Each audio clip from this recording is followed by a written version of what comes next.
क्या आप सिर्फ 24 आवर्स में एक बिजनेस स्टार्ट कर सकते हैं? अगर आपको ये टास्क इम्पॉसिबल लगता है तो लेट मी टेल यू ये बिल्कुल पॉसिबल है। इनफैक्ट इस वीडियो में मैं आपको बताऊंगी कि कैसे स्टेप बाय स्टेप सिर्फ 24 आवर्स के अंदर आप अपना बिजनेस स्टार्ट कर सकते हैं। हाय, मेरा नाम है प्रिया और इस चैनल पे मैं शेयर करती हूँ business and life hacks based on मेरा खुद का एक्सपीरियंस। कॉर्पोरेट जॉब, फ्रीलांसिंग से लेके मैंने खुद का भी बिजनेस स्टार्ट किया है और अभी इस चैनल पे मैं अपनी सेकेंड बिजनेस की जर्नी शेयर कर रही हूँ। अगर आप इंटरेस्टेड हैं इस तरह के कंटेंट में तो प्लीज सब्सक्राइब करना। अब फटाफट से स्टार्ट करते हैं स्टेप नंबर 1, वो है आइडिया वैलिडेशन। तो सबसे पहले बिजनेस आइडिया ढूंढने में जो लोग सबसे बड़ी गलती करते हैं वो ये है कि वो एक यूनिक आइडिया ढूंढना चाहते हैं। इन रियलिटी बहुत ही कम बिजनेस एक यूनिक आइडिया को ग्रो कर पाते हैं। अगर एक आइडिया एग्जिस्ट नहीं करता तो इसके पीछे 2 रीजन हो सकते हैं। एक, कि उस आइडिया की कोई जरूरत नहीं है, या बी, वो आइडिया अभी तक किसी ने सोचा नहीं है। क्या ऐसा पॉसिबल है कि किसी ने वो आइडिया सोचा ही ना हो? इसके चांसेस बहुत कम है। ऐसे में जो बेस्ट स्ट्रैटेजी है वो ये है कि आप फिगर आउट करो ऐसा कौन सा बिजनेस आइडिया है जो आपके आसपास है, जो आप बेहतर कर सकते हो अपने कंपेटिटर से। मोस्ट कंपनीज जब एक नया बिजनेस स्टार्ट करती हैं तो उनका business idea already existing idea होता है जिसे वो बेहतर करती हैं, या तो वो इसे दूसरे लोकेशन पे लॉन्च करती हैं ताकि वो उस लोकेशन के डेमोग्राफिक के हिसाब से उस आइडिया को प्रेजेंट कर सके। जैसे अगर अमेज़ॉन और फ्लिपकार्ट देखो तो अमेज़ॉन यूएस की कंपनी है जबकि फ्लिपकार्ट उसी तरह से एक ई-कॉमर्स मार्केट प्लेस है लेकिन सिर्फ इंडियन ऑडियंस के लिए। तो बेस्ट स्ट्रैटेजी है कि अगर कोई ऑलरेडी एक्सिस्टिंग आइडिया है, अगर आप उसे किसी भी तरह से इम्प्रूव कर सकते हैं या उसे नीश डाउन कर सकते हैं या उसे एक डिफरेंट लोकेशन पे इंट्रोड्यूस कर सकते हैं, तो इस तरह से आप एक बिजनेस स्टार्ट कर सकते हैं। इसे फिगर आउट करने के लिए सबसे बेस्ट तरीका है अपनी स्किल्स लिखना। आपके पास क्या स्किल्स हैं या आप कौन सी प्रॉब्लम्स को जानते हैं अपने आसपास जिन्हें आप सॉल्व कर सकते हैं। पहले आप उनकी एक लिस्ट बनाओ। उनकी लिस्ट बनाने के बाद जो प्रॉब्लम आपको सबसे ज़्यादा इंटरेस्टिंग लगता है, एक्साइटिंग लगता है, जिसे आप सॉल्व करने में इंटरेस्टेड हैं, उस पर रिसर्च करो। क्या कोई कंपेटिटर है जो ऑलरेडी इस प्रॉब्लम को सॉल्व कर रहा है? अगर कंपेटिटर्स हैं आपके बहुत सारे इस फील्ड में तो ये इंपॉर्टेंट है फिगर आउट करना कि क्या वो कंपेटिटर्स आपकी वो प्रॉब्लम सॉल्व कर रहे हैं। देखो, अगर बहुत सारे कंपेटिटर्स हैं आपके उस प्रॉब्लम को सॉल्व करने में तो इसमें कुछ गलत नहीं है। उनके रिव्यूज़ पे जाओ और देखो कि क्या उनके कस्टमर्स उनसे खुश हैं या वो कुछ और कंप्लेन करते हैं जो आप अलग तरह से सॉल्व कर सकते हो। यानी कि ये पॉइंट ऑफ डिफरेंशिएशन आपको अपने कंपेटिटर से अलग बनाता है। किसी भी आइडिया को वैलिडेट करने के लिए सबसे पहला स्टेप है मार्केट रिसर्च। मार्केट रिसर्च में आप देखते हो कि कितनी बड़ी इंडस्ट्री है। दूसरी चीज़ आप देखते हो कि कितने कंपेटिटर्स हैं। तीसरी चीज़ आप देखते हो कि क्या वो कंपेटिटर्स अच्छे से प्रॉब्लम सॉल्व कर रहे हैं उनके रिव्यूज़ के थ्रू। जब आप ये सब चीज़ें वैलिडेट कर लेते हो कि डिमांड है और उसको सॉल्व करने वाले इतने ज़्यादा कंपेटिटर्स नहीं हैं, तो ये एक बहुत अच्छा आइडिया है और इसे आप आगे कंटिन्यू कर सकते हो। अब आते हैं हम स्टेप 2 पे, ब्रांड एसेंशियल्स। अब हम 2 से 3 घंटे ब्रांडिंग में लगाएंगे। ब्रांडिंग बेसिकली मीन आपका बिजनेस का नाम और लोगो। अगर आप सिर्फ इन लोगोस को देखकर समझ पा रहे हो कि ये कौन से बिजनेस हैं तो आप इजीली समझ गए हो कि ब्रांडिंग की पावर क्या है। ब्रांडिंग एक बिजनेस के लिए बहुत इंपॉर्टेंट है क्योंकि जब बहुत सारे बिजनेस एग्जिस्ट करते हैं तो ऐसे में आपका कस्टमर आप ही के बिजनेस से क्यों खरीदे, वो तभी होगा जब वो आपको याद रखेंगे। इसीलिए ब्रांडिंग में एफर्ट्स डालना, यानी कि एक अच्छा सा नाम सोचना जो इजी हो रिमेंबर करना और जो आपके ब्रांड को अच्छे से दर्शाता हो, और इवन लोगो, तो वो बहुत इंपॉर्टेंट है। जब आप अपने बिजनेस का नाम और लोगो सोच लो तो उसके बाद नेक्स्ट स्टेप आता है रजिस्टर करना बिजनेस। या तो आप खुद से रजिस्टर कर सकते हो बिजनेस साइट्स पे जाकर, या आप ये टास्क किसी लीगल प्रोफेशनल को दे सकते हो जो आपके लिए काम कर सकते हैं।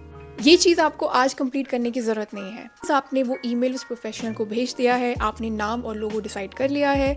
एक स्टार्टिंग पॉइंट में एक बेंचमार्क होना बहुत ज़रूरी है क्योंकि आप जो भी सोशल मीडिया में अपनी एड्स चलाओगे या जब अपनी वेबसाइट बनाओगे तो बहुत ज़रूरी है कि आपका ब्रांड नेम और लोगो रेडी होना चाहिए। तो जब आपने अपना ब्रांडिंग नेम लोगो बना लिया और बिजनेस को रजिस्टर करने के लिए या तो खुद एप्लीकेशन फॉर्म स्टार्ट कर दिए या आपने किसी प्रोफेशनल को हायर किया कि वो आपके लिए काम कर दे, तो अब आप आते हैं स्टेप 3 पे। स्टेप 3 में हम करेंगे प्रोटोटाइपिंग। अब प्रोटोटाइपिंग का मतलब है कि हम उसके मॉक प्रोटोटाइप्स बनाएंगे और ऑडियंस पे चेक करेंगे कि ऑडियंस इसे कैसे रिस्पॉन्ड करती है।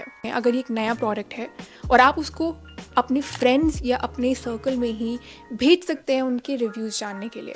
इनफैक्ट आप सर्विसेज में भी ये कर सकते हो। आप कुछ ईमेल्स अपने ही सर्कल के लोगों को या कोल्ड ईमेल्स के थ्रू भेज सकते हो और ये पता लगा सकते हो कि क्या आपके कस्टमर्स आपके इस बिज़नेस में इंटरेस्टेड हैं कि नहीं। जो पूरा पॉइंट है एक बिज़नेस को फुल फ्लैश बनाने का, उसकी शुरुआत में हमें थोड़े एक्सपेरिमेंट करने होंगे।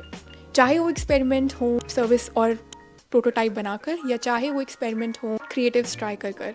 शुरुआत का जो टाइम है वो सिर्फ एक्सपेरिमेंटिंग का है, जिसे हमें ओपन माइंड से करना है। तो आपने प्रोटोटाइपिंग के लिए अपने फ्रेंड सर्कल या अपने क्लाइंट्स को कोल्ड ईमेल भेज दिया, तो हम आते हैं स्टेप 4 है एक सिंपल ऑनलाइन प्रेजेंस बनाना। आज के ज़माने में अगर आपकी वेबसाइट नहीं है तो ये एक अच्छी बात नहीं है। लोग आपको डेफिनेटली ढूंढना चाहते हैं। वेबसाइट एक तरह का ट्रस्ट बिल्डिंग टूल है जिसमें लोग आपके बिजनेस को ट्रस्ट ज़्यादा कर पाते हैं अगर आप एक वेबसाइट बनाते हैं। वो एक तरह की पहचान है ही, वेबसाइट भी एक बिज़नेस की पहचान है। लोग बिज़नेस की वेबसाइट देख के भी काफ़ी कंक्लूजन निकालते हैं कि ये बिज़नेस क्या ट्रस्टवर्दी है कि नहीं है। ऐसे में एक अच्छी सी क्विक वेबसाइट बनाना बहुत ज़रूरी है। वैसे तो बहुत सारे फ्री ट्रायल्स हैं वेबसाइट्स के, पर मैं कुछ लिंक डालूंगी अपने डिस्क्रिप्शन पे वेबसाइट बनाने के लिए टूल्स की जो आप यूज़ कर सकते हैं। वेबसाइट बनाओ तो 3 चीज़ें बहुत इंपॉर्टेंट हैं। पहला डिज़ाइन, क्योंकि अगर एक अच्छा डिज़ाइन है तो वो एक अच्छी रिप्रेजेंटेशन देता है आपके बिज़नेस की। दूसरी बात जो बहुत इंपॉर्टेंट है वो है कि आपका मैसेज क्या है, आपका कॉल टू एक्शन क्या है, क्या वो क्लियर है। अगर आप जब स्टार्ट करते हो तो फर्स्ट जो पेज होना चाहिए आपकी वेबसाइट का, जहाँ लोग आते हैं, जिसे लैंडिंग पेज कहते हैं, बहुत ज़रूरी है कि उसमें क्लियर मैसेज हो। अगर कस्टमर्स कंफ्यूज्ड है और वो पता नहीं लगा पा रहे हैं कि आप क्या करते हो, तो वेबसाइट का पूरा पर्पस ही ख़राब हो जाता है। और तीसरी चीज़ है कि वेबसाइट में कॉल टू एक्शन होना बहुत ज़रूरी है, यानी कि क्या चाहते हो आप अपने कस्टमर को करना। क्या आप चाहते हो कि वो ये फॉर्म भरें जिससे आप उन्हें कांटेक्ट कर सको। क्या आप चाहते हो कि वो इस प्रोडक्ट को सीधा कार्ट में डालें, तो ऐड टू कार्ट।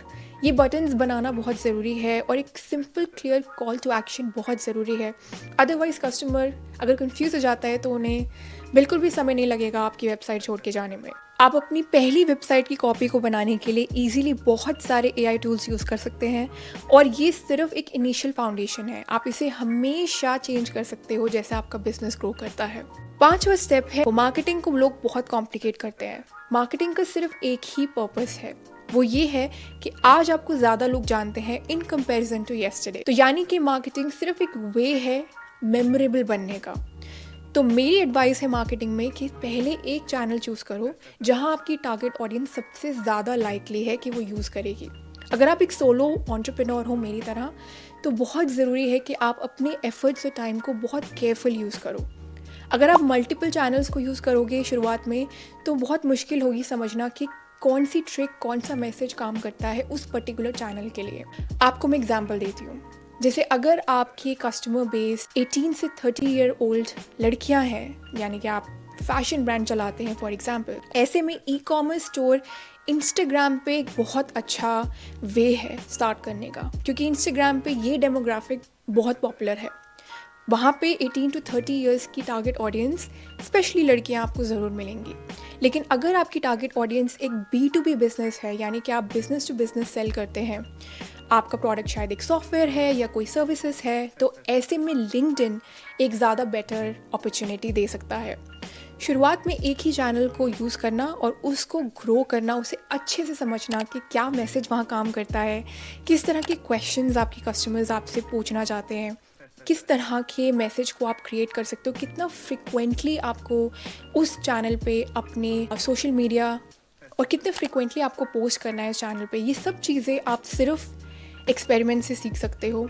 और शुरुआत में सिर्फ एक ही चैनल पे फोकस करने से आप अगर उसके एक्सपर्ट बन जाते हो और वहीं पे शुरू की सेल्स करते हो, तो आप बाद में जो रेवेन्यू जनरेट करते हो वो आप दूसरे सोशल मीडिया हैंडल्स पे लगा सकते हो, किसी और को हायर करके जो बाद में आपकी सोशल मीडिया को मैनेज करे। ये सब करने के बाद जो लास्ट स्टेप बनता है वो है लॉन्च। अपनी वेबसाइट को लाइव करो और सबसे इम्पॉर्टेंट काम करो कि जो भी आपको नेक्स्ट स्टेप्स चाहिए, जैसे अगर आपका रजिस्ट्रेशन में कोई स्टेप रह गया है या शायद आपने ब्रांडिंग किट में हर चीज़ नहीं बनाई है, उन सभी टास्क को डिफरेंट डिपार्टमेंट्स में डाल के स्टेप्स ब्रेक डाउन करो, उनके फोल्डर्स बनाओ और उन्हें बाद में स्टार्ट। बहुत लोग बिजनेस स्टार्ट इसलिए नहीं करते क्योंकि वो कर नहीं सकते या उनमें वो बात नहीं है, बहुत लोग बिजनेस स्टार्ट इसलिए नहीं करते क्योंकि वो डरते हैं।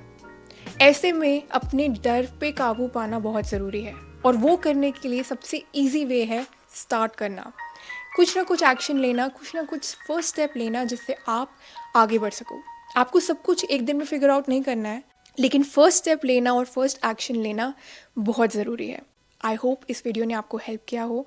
और मेरी जर्नी जानने के लिए और बिजनेस एंड लाइफ हैक्स के लिए जल्दी से सब्सक्राइब करो और मैं मिलती हूँ आपको अपनी नेक्स्ट वीडियो में। Till then take care.